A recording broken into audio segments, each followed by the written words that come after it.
Voilà. Vous avez fait attention aux paroles de ce cantique. Si seulement je pourrais toucher son vêtement, par ses meurtrissures, je serai guéri. Et voilà, il n'est pas là ce soir. Comment le toucher? Hein? Vous ne pas le toucher. Plutôt, il est là ce soir. Pas mot d'amen, hein? Et c'est lui qui va vous toucher. Amen. Parce que vous ne pouvez pas le guérir. Mais lui, il a toute la puissance du ciel, de la terre pour vous guérir. Amen. Voilà, tous ceux dans la Bible qui s'approchaient de Jésus étaient guéris. Amen. Aucun se retournait avec sa maladie.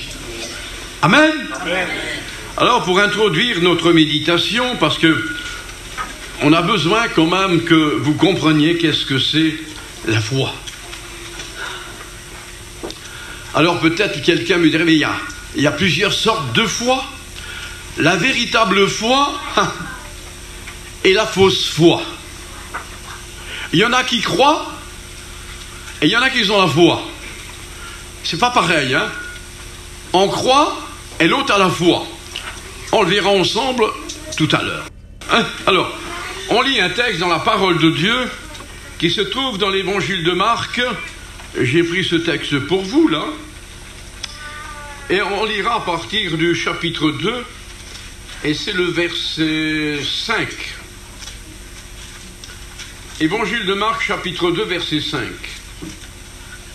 Jésus, voyant leur foi, dit au paralytique, « Mon enfant, tes péchés te sont pardonnés. » Il y avait là quelques grippes qui étaient assis, et qu'ils se disaient au-dedans d'eux, « Comment cet homme parle-t-il ainsi? Il blasphème. Qui peut pardonner les péchés si c'est ne Dieu seul? » Jésus ayant aussitôt connu par son esprit ce qu'ils pensaient au-dedans d'eux, leur dit, « Pourquoi avez-vous de telles pensées dans vos cœurs? Lequel est le plus aisé de dire au paralytique, tes péchés te sont pardonnés, ou de dire, lève-toi, prends ton lit et marche. Or, afin que vous sachiez que le Fils de l'homme a sur la terre le pouvoir de pardonner les péchés, je te l'ordonne, dit-il au paralytique, lève-toi, prends ton lit et va dans ta maison. Et à l'instant même, il se leva, prit son lit, sortit en présence de tout le monde, de sorte qu'ils étaient tous dans l'étonnement et glorifiaient Dieu, disant, nous n'avons jamais rien vu de pareil. Amen. C'est beau, hein? Voyez-vous, il y en a peut-être ce soir qui n'ont jamais vu un paralytique marcher, un sourd entendre, un paralytique, n'est-ce pas, aussi se lever. Eh bien, dans notre histoire ici, le texte que je vous ai pris, n'est-ce pas, voyons leur foi. Mais comment, Seigneur Jésus, pouvait-il voir la foi? Eh bien, mes amis, vous savez, dans ce passage-là, c'est à Capernaum, ça se passe, pour bien vous comprendre. Capernaum, c'était une petite maison, une petite bourgade qui était là. Et Jésus venait de temps en temps dans cette petite maison-là. Et dès qu'on savait qu'il y avait Jésus dans la maison, alors de bouche à oreille, on dit « Jésus est là !» Jésus, on l'a chanté, hein? Croyez-vous qu'il est là? Eh bien oui, il est là. Il est là. Jésus est là, Jésus est là. Alors, la maison se remplissait. Les autres venaient, peut-être qu'ils n'étaient pas malades, pour entendre la parole de Jésus, pour voir Jésus. Il y avait des curieux, n'est-ce pas? Et puis là, la Bible nous dit, là, les gens accouraient. Et puis d'un seul coup, qu'est-ce qui arrive? Un paralytique porté par 4 hommes. Et ils arrivent là, et lorsqu'ils veulent rentrer dans la petite maison, à cause de la foule, ils ne peuvent pas arriver. Et bien souvent, c'est ainsi. À cause du monde, à cause de la foule, on ne peut pas aller vers Jésus. Parce que nos familles nous arrêtent. Ah, tu vas encore à cette réunion, tu vas encore là, tu vas encore là. La foule est toujours pour mettre obstacle. Mais voyez-vous, comme on a la foi, on va jusqu'au bout de l'extrême limite.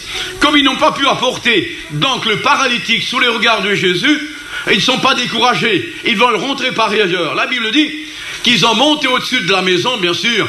C'était pas comme ça les maisons, c'était des toits plats. Et ils ont fait une ouverture et avec des corps, ils ont descendu le paralytique devant Jésus. Si aujourd'hui, on entendrait du bruit là, on dit mais c'est des voleurs qui ont reçu, hein. On s'étonnerait pas, n'est-ce pas, que ça soit un paralytique qui va descendre là, ou c'est une église catholique qui enlève comme les tuiles là, puis on descend le paralytique. Au scandale, on criait. Mais dans ce moment-là, ça s'est fait, puisque le texte de la Bible, ils ont fait une ouverture, ils ont descendu le paralytique qui était couché sur le braquard, là, ici, et puis Jésus, voyant leur foi. Le texte, il dit, voyons leur foi. C'était pas la foi du paralytique, mais voyons la foi de ces 4 hommes. Dis simplement ces paroles, tes péchés te sont pardonnés. Parce qu'avant d'arriver à la guérison, il faut d'abord que nos péchés soient pardonnés. Si nous voulons que le Seigneur nous bénisse, alors il faut d'abord que nos péchés soient pardonnés. Ensuite, il nous guérira. Amen. C'est comme ce noir, vous savez, en Afrique. Ce noir en Afrique, tous les noirs sont noirs. Surtout en Afrique. Il y en a qui ne sont pas tout à fait noirs. Lui, il avait une montre comme la mienne, voyez-vous, là, avec des belles aiguilles comme cela. Puis d'un seul coup, il a regardé les aiguilles qui ne tournaient plus dans la montre. Alors qu'est-ce qu'il a fait, lui? Il a pris son petit couteau, puis il a commencé à enlever les aiguilles de sa montre, il les a roulées dans un papier, là, puis il a été vers l'horloger, puis il dit, voilà, monsieur, mes aiguilles ne tournent plus dans la montre, je vous apporte les aiguilles, faites-les tourner dans ma montre. Alors le brave horloger, il a dit, écoutez, apportez-moi la montre, le boîtier, et moi je vous fais tourner les aiguilles. Et puis ce petit noir, il a dit, monsieur, c'est pas la montre, c'est les aiguilles qui tournent plus. Alors il s'est entêté, et puis l'horloger dit, non, apportez-moi le boîtier avec la montre, et moi je vous ferai tourner les aiguilles. Il a dit, je dirai à tout le monde que vous n'avez pas été capable de me faire tourner les aiguilles. Et il y a des gens, ils sont ainsi. On apporte d'abord nos problèmes au Seigneur. Non, non, c'est pas nos problèmes, nos difficultés, notre maladie. Mais le Seigneur dit, c'est pas les aiguilles que je veux moi. Parce que si ça va pas dans ta vie, c'est parce que le boîtier il est malade. Ton cœur est malade. Alors dit, mon fils, ma fille, donne-moi ton cœur. Ensuite, il pourra réparer les organes qu'il y a dans notre cœur malade, mes amis. C'est notre cœur qui est malade. C'est pour ça que le Seigneur Jésus a dit, premièrement, mon enfant, tes péchés te sont pardonnés. Et puis il y avait dans l'auditoire, la Bible dit, des scribes, des pharisiens qui blasphémaient en disant qui peut pardonner les péchés si c'est le Dieu seul. Comment cet homme? Pourquoi? Parce qu'ils ne connaissaient pas cet homme qui était le Fils de Dieu, qui était Jésus. Ils ne le connaissaient pas, ils prenaient pour un n'importe quel homme. Alors Jésus connaissant leurs pensées, et ce soir, Jésus connaît vos pensées. Il connaît tout. Rien n'est caché devant lui. Il connaît vos problèmes, n'est-ce pas? Et ce soir, si vous les laissez au pied de la croix, vos problèmes, il est capable, n'est-ce pas, de vous changer, de vous transformer, de vous bénir, de vous sauver ce soir, à une condition que vous donnez la montre tout entière. Et ensuite, il vous fera tourner les aiguilles. Un petit peu plus loin. Alors, pour prouver que Jésus était véritablement le Fils de Dieu, alors il va poser une question à ces scribes, ces pharisiens, en disant ceci, moi je vous le coupe un peu plus normal. Qu'est-ce que c'est plus facile à dire? Tes péchés te sont pardonnés, ou de dire au paralytique, lève-toi, prends ton lit et va dans ta maison? Qu'est-ce que c'est le plus facile? Les péchés te sont pardonnés. Eh oui, malgré qu'ils ne le sont pas, vous pouvez le dire. C'est plus facile. Mais de dire à un paralytique, lève-toi et marche, c'est autre chose, mes amis. Alors Jésus n'avait pas simplement le témoignage de pardonner les péchés, mais c'est que derrière lui, il y avait un témoignage. C'est pour ça qu'il dit le plus. Qu'est-ce que c'est le plus aisé de dire? Tes péchés te sont pardonnés, ou de dire au paralytique, lève-toi et marche? Afin que vous sachiez que le Fils de l'homme a sur la terre le pouvoir de pardonner les péchés, je te l'ordonne, lève-toi, prends ton lit, va à ta maison. Et puis le paralytique, il n'a pas demandé son reste. Il a écouté la parole de Dieu. Il aurait pu dire, mais Seigneur, on m'a emmené avec 4 hommes ici, comment je veux faire? Non, non.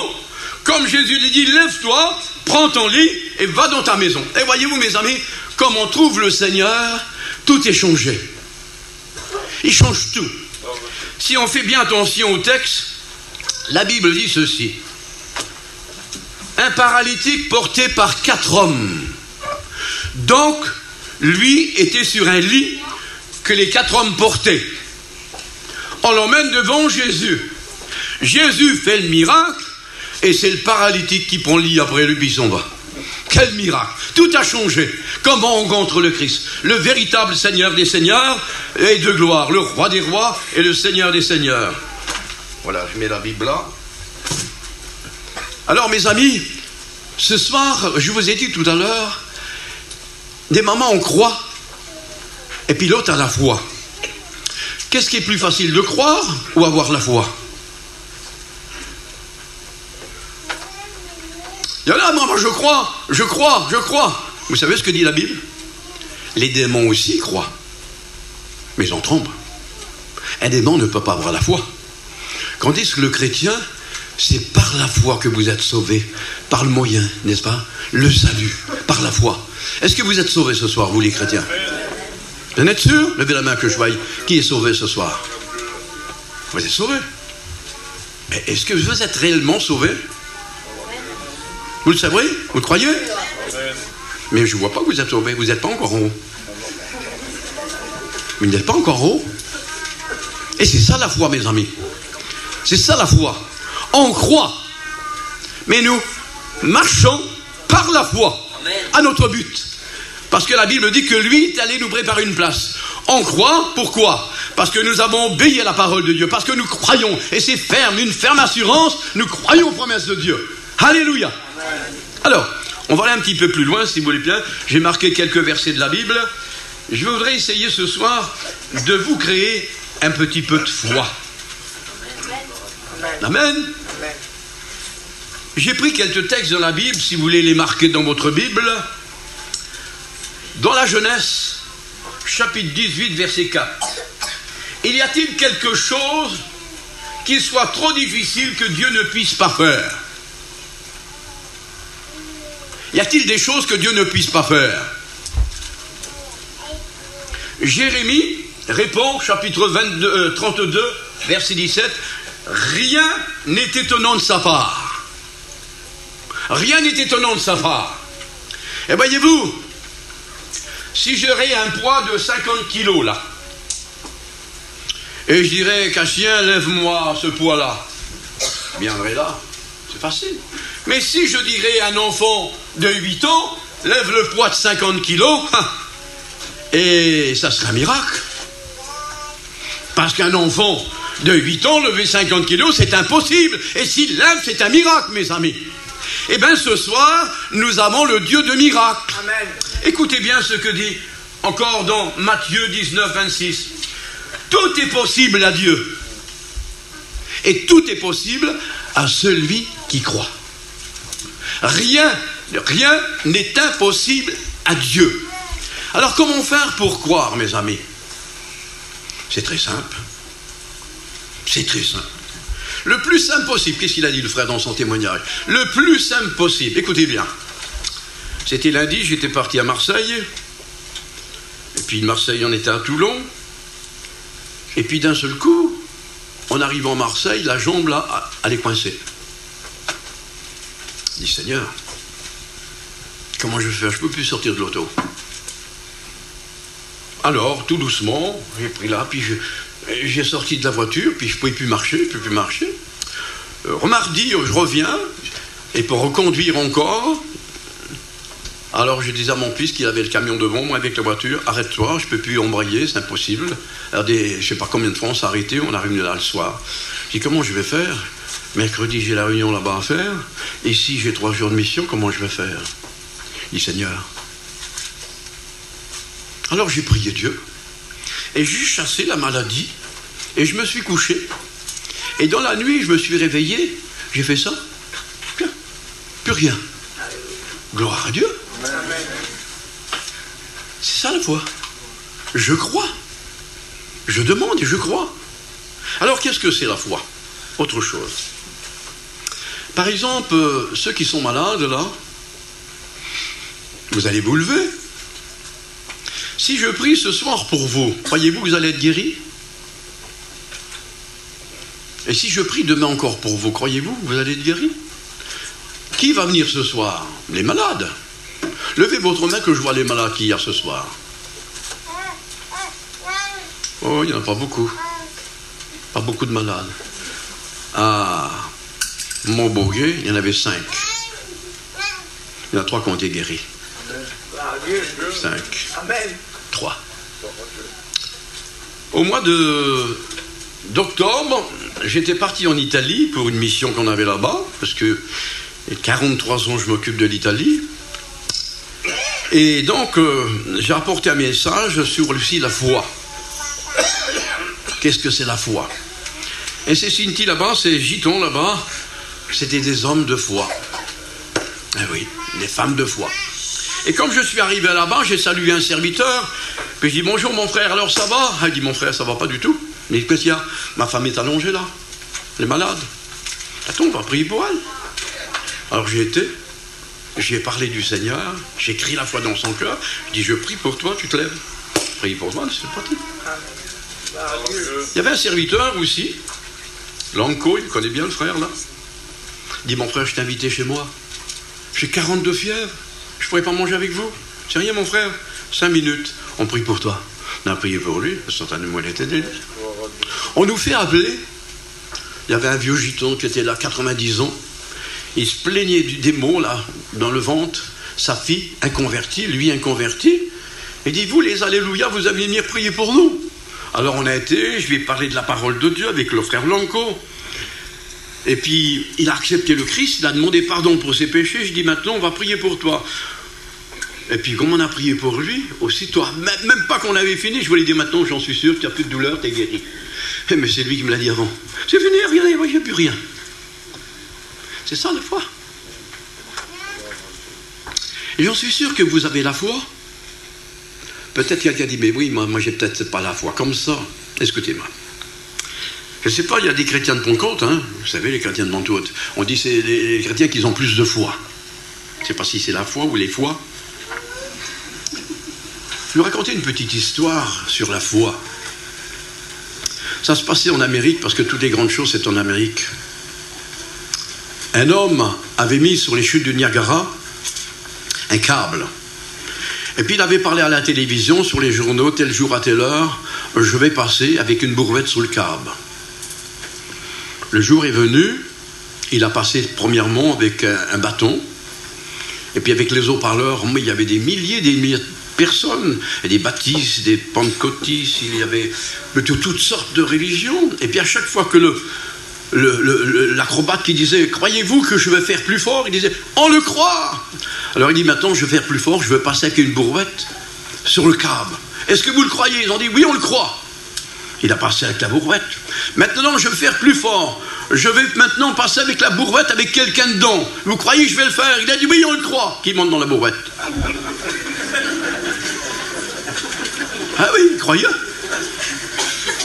Alors quelle fois, puis personne ne voulait monter dans la brouette. Alors il y a la bouche qui parle, mais les actes ne sont pas là. C'est ça qui compte. Mais moi, je veux vous prouver que vous croyez. Mais vous croyez mal, c'est que votre foi elle est mal placée. Ça vous est arrivé d'aller chez de la viande au boucher? Me dit, frère Jacob, bien sûr que je sais été. Tiens, vers les Gitons, je prends 2 jeux de dindin, ma soeur. T'as déjà été avec ta copine prendre de la viande. Et puis, comme les femmes, ça parle beaucoup.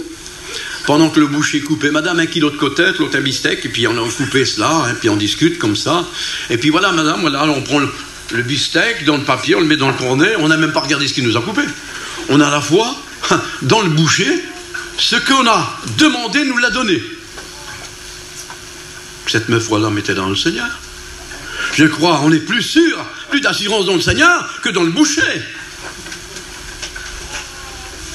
Et vous avez déjà passé sous le pont, là, pour aller en bas, là, vous voyez, prendre du chemin de fer. Vous avez déjà passé, là. T'as déjà passé? J'en suis sûr que tu t'es jamais arrêté avant de passer. Il m'en va. Non? T'as mis ta foi dans le garde-jour qu'il l'avait fait, assez solide pour que tu passes en dessous. Cette même fois-là, tu le mets là. Écoutez-moi.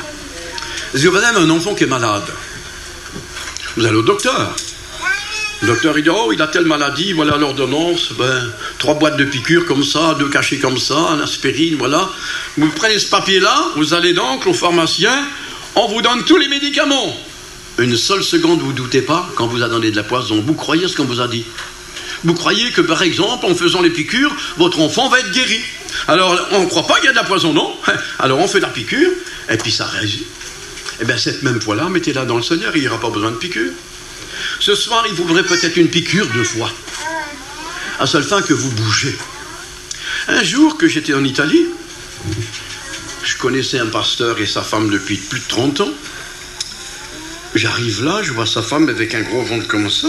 Je sais, qu'est-ce que vous avez? Il m'a dit, je sais pas, voyez-vous, mais vous savez, je prie tous les jours pour ça. Il dit, ça, vous ne serez jamais guéri. Il dit, comment ça? Oui, je ne vous serai jamais guéri.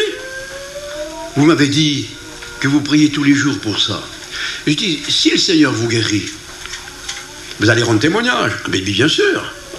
Quelle maladie vous avez été guéri, vous allez voir, puisque vous ne le savez pas. Ah oui, c'est vrai. Et puis, tout triste, je dis, sœur, jamais vous serez guéri, vous là. Je dis, pourquoi vous me dites ça? Mais vous m'avez bien dit que vous priez tous les jours. Vous avez prié ce matin? Il m'a dit, oui. Vous allez prier ce soir? Oui. Il dit, alors, ce matin, vous n'avez pas cru. C'est pour ça que vous demandez ce soir. Et puis demain, vous allez encore demander. Puis après-demain, dans 50 ans, vous serez encore malade. La foi, je demande et puis je reçois. C'est ça. Puis elle a compris. Elle a dit, qu'est-ce qu'il faut que je fasse? Frère Jacob, mais vous savez ce que vous allez faire? J'ai dit, demandez pardon à Dieu pour votre incrédulité. Et ensuite, c'est vous-même qui allez chasser le mal. Et jamais plus vous demandez votre guérison. Je suis parti. 7-8 mois après, je suis revenu. Je la regarde dans l'assemblée. Boum, plus de vente. Alors, qu'est-ce que vous avez fait? Ben, j'ai fait ce que vous avez dit. Et ça a marché. C'est ça la foi, mes amis. C'est tellement simple qu'on croit qu'il nous faut une foi tellement grande. Non, non. Il faut accepter ce que Dieu dit. Alors, je vais vous donner quelques versets ici de la parole de Dieu. Écoutez bien, on a dit ceci. Il y a quelque chose de trop difficile que Dieu ne puisse pas faire. Jérémie dit, rien n'est étonnant de sa part. Écoutez bien. Matthieu 19, 26, il dit, tout est possible à Dieu. Amen. Donc rien ne lui est impossible. Dans Matthieu 8, 17, écoutez bien ce que dit la Bible. Il guérit tous les malades afin que s'accomplisse ce qui avait été annoncé par Ésaïe le prophète. Tous les malades, aucun ne passe en travers. Écoutez bien ce qu'il est écrit ici. Il prit nos infirmités et il s'est chargé de nos maladies. Qu'est-ce que ça veut dire ces textes? Ça vous paraît? Écoutez bien d'autres textes. Ésaïe 53, verset 5. C'est par ces meurtrissures que nous sommes guéris. Moi, j'ai été 15 jours à l'école. Il y a plus de 60 ans de cela. Je ne connais pas trop bien le français, mais je sais ce que les textes disent. Alors, il dit ici, écoutez bien, je répète, n'est-ce pas? C'est par ces meurtrissures que nous sommes guéris. Expliquez-moi ce que ça veut dire que nous sommes guéris. Si nous sommes guéris, ça veut dire que nous ne sommes pas malades. Oui ou non? Ou non? Mais voilà. Alors écoutez bien. Tout à l'heure, je vous ai demandé si vous étiez sauvé, vous avez fait ça. Lorsqu'on est sauvé, on est guéri. C'est le même texte grec. Le même. Alors pourquoi qu'on croit qu'on est sauvé et qu'on croit qu'on n'est pas guéri?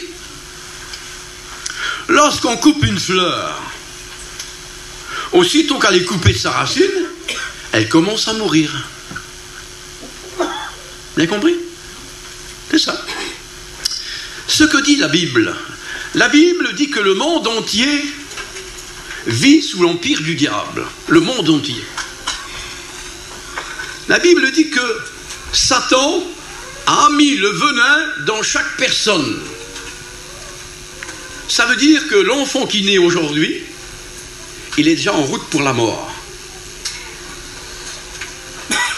Chacun, vous et moi, on avait la mort en nous. On vivait avec la mort. Tenez, pour bien vous faire comprendre, parce que j'aime pas parler, mais j'aime que les gens comprennent ce que je veux dire. Une vipère, si elle vous pique, la vipère, combien de temps après, sans la piqûre, que vous pouvez vivre? Combien de temps? 2-3 heures, frère aidé. Donc, si une vipère me pique à moi, maintenant, donc je vis avec la mort en moi. Vous avez compris? Et dans 2-3 heures, je vais mourir. Eh bien, le monde entier était mordu par le péché, et le salaire du péché, c'est la mort. Vous vivez avec la mort en vous, à moins que vous recevez l'antidote. Et l'antidote, c'est Jésus. Amen. Jésus qui purifie tout péché, mes amis.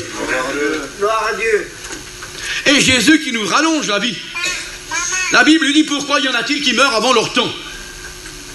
Dieu ne veut pas, mais il y en a qui meurent avant leur temps. L'ennemi est là pour vous détruire.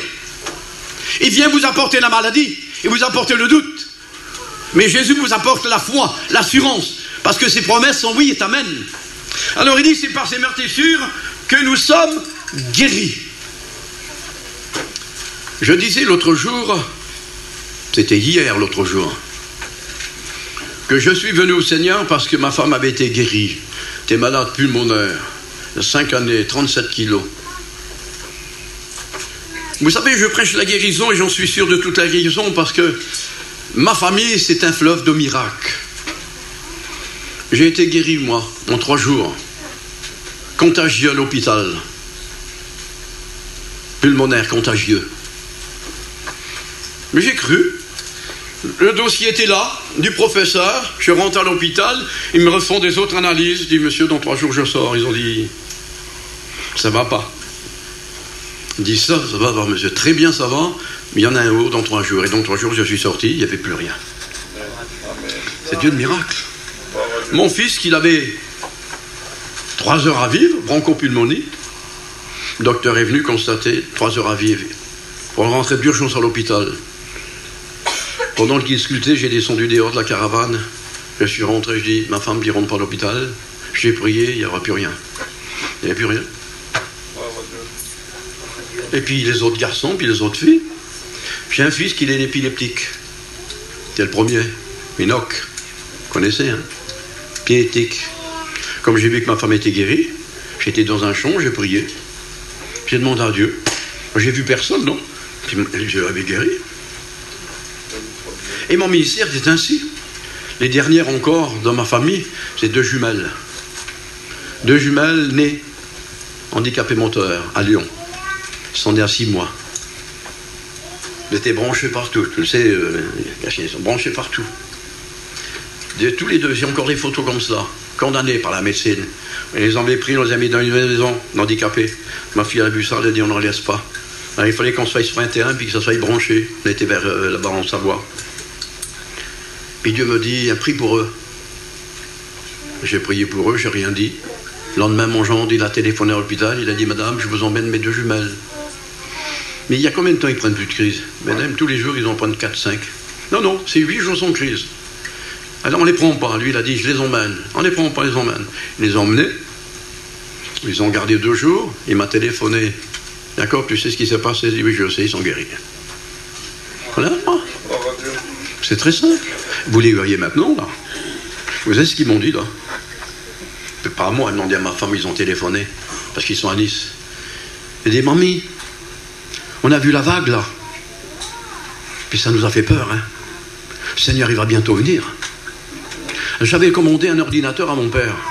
J'ai dit, non, qui m'achète un piano, comme ça, j'apprendrai les cantiques. Et je jouerai pour la gloire de Dieu. Comme ça, le Seigneur, il verra que je lui appartiens. Si ça a fait cette vague, quelque chose dans le cœur des enfants, rendez-vous compte qu'ils ont agi autrement que les grandes personnes. Mais on a que ça leur fait rien. Eux, ils ont réagi. Ils ont changé d'attitude, déjà. Voyez-vous? Et c'est ce soir que je voudrais que vous changiez d'attitude. Alors, c'est par ces meurtrissures que nous sommes guéris. Il y a 2000 ans, Jésus est mort au calvaire. Il a compris. Je vous pose la question. Frère Christian, à quel endroit Jésus t'a sauvé? Sauvé quand je l'ai rencontré où j'étais. Mais Sur la croix du calvaire. voilà. Il a accompli son salut. Il a pardonné son péché à la croix du calvaire. Et la guérison, à quel endroit que c'était? La guérison sur la croix du calvaire aussi. Voilà. par ses meurtrissures, nous sommes guéris. Donc la guérison était déjà préparée pour ceux qui étaient malades. 2000 ans en arrière. Écoutez bien d'autres textes que je vais vous citer, à seule fin que vous compreniez bien la situation de ceci. Voilà.